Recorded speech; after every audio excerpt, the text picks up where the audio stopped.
Nice. Um, So yeah. that kind of takes you on to like one final question, which is around habit.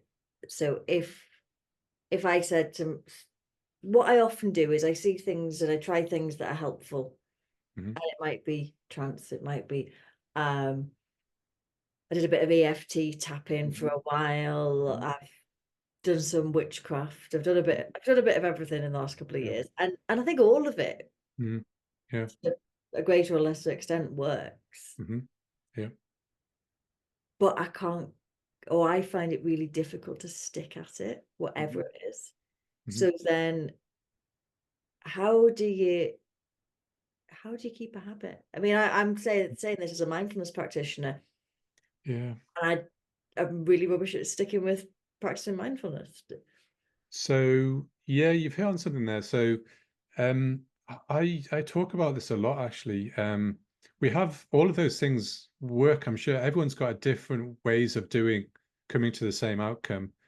Um, and there's a million one books out there, there's a million one techniques, and there's people, all different new things coming on the market all the time. I think ice baths, I know everyone's into those at the moment and those kind of Oh, things.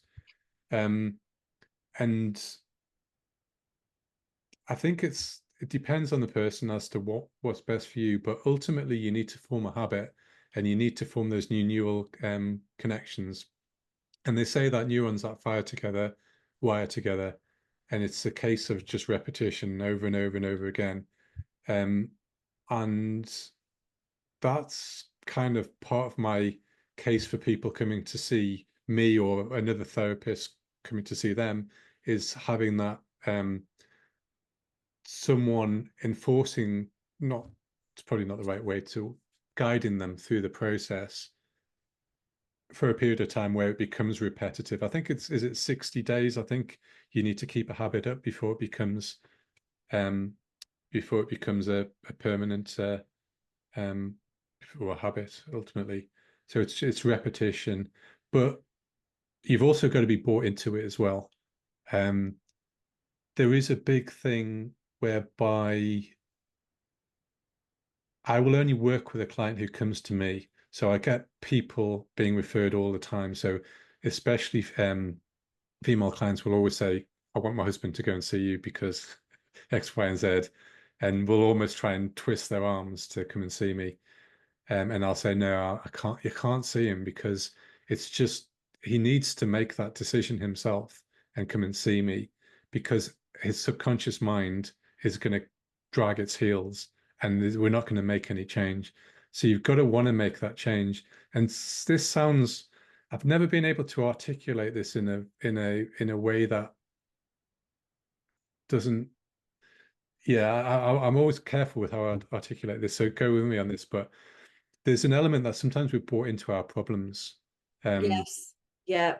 yeah, Totally agree with you. I mean, one of my peers had a client who was an elderly lady, and she had these pains in her legs, and she was going to the doctor over and over again, and the doctor saying, "Look, I can't find anything wrong with you at all." And she came to see him, and it turns out that her children had been coming to see her because she had these pains in the legs, so she was perpetuating that feeling of pain, and she came to that realization, and like that, they went. Um, so we've got to want to make that change. And so many times, especially people with addictions, um, Erickson, I quote him all the time because he's a bit of a hero of mine, said, if you take on an alcoholic, he becomes your alcoholic. So you're responsible for that person. So you've got to make that decision. You've got to make sure that they want to stop drinking. And I've had people um, mentioned to me later on in sessions that they want to work on their drinking, but they say things like, I just want to drink, have a few drinks every day. I'm not an alcoholic. And they say, well, when I drop my daughter off at nursery, I end up in the pub and I just want to have one pint. And if you think you've got a problem, you've got a problem, but you need to make that decision yourself because I can't help you with that.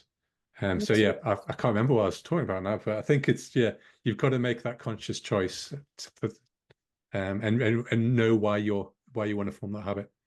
But then the thing is with that is invariably there's part of us that wants to make a change and part of us that doesn't. Yeah, so it's like an internal business case, isn't it? Okay. You've got to put that business. I do that with smoking. So I go through, what do you get from smoking? And we list all of these things out. And then what's the case? To be honest, the smoking sessions are absolutely brutal. It's it's really quite harsh. But it works. And we put together this business case, and I use a bit of direct suggestion. It's along the lines of, you will die a slow and painful death. Nice. Um, yes, not nice, but it works. But it's that internal business case. So we need to work that out ourselves, and we need to be clear that the case is strong for us to make that change, because I have my habits. I'm terrible on my phone. I can't beat my phone addiction. I haven't worked on it yet, but yeah, we have our habits, don't we?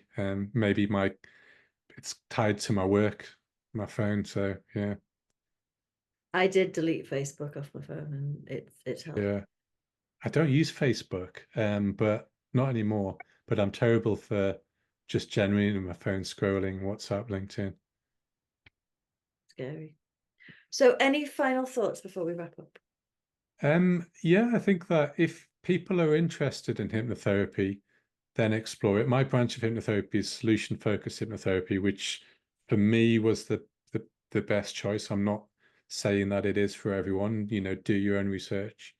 But always reach out to someone and have a conversation with them, because regardless of whatever therapy is, or whatever type of hypnotherapy, or beyond that, any type of therapy, it's down to the person that you're working with. I think you and I might have spoken about this before. Correct me if I'm wrong, but I think I heard that up to 50% of the success of therapy is down to that therapeutic alliance. So the relationship, the connection between the therapist and the client. So it's really important that you reach out to that person. And if that person might be myself, give me a shout. I'm more than happy to have a conversation, and obviously for free.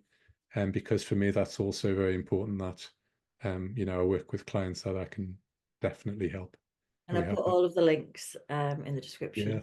thanks very much, Rachel.